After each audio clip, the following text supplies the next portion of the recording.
Hey guys, how you doing? I hope you are doing well. Welcome to the channel.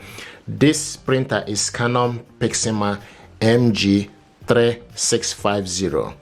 This printer, I'm going to show you how to replace the ink cartridges. So if you want to replace the ink cartridges, you need to open up this section.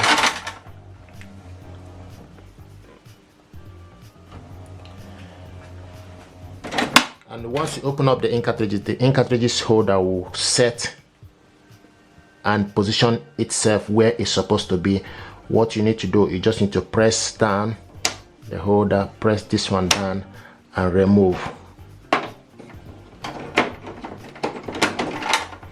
And this printer is using ink, Canon ink 541 and 540.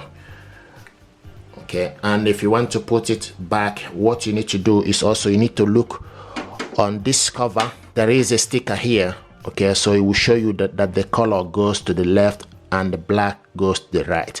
So if you want to put this back, what you need to do, you need to go in. Okay, then pull up the cover. Okay, the holder, pull it up. Okay, then do the same thing to the color. Go in, then pull this up.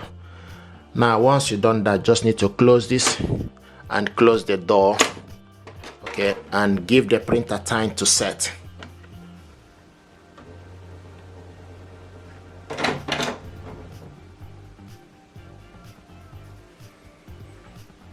So basically this is how to replace the ink. If you're happy with this, please do me a favor, like, share and subscribe. It helps the channel. Thank you.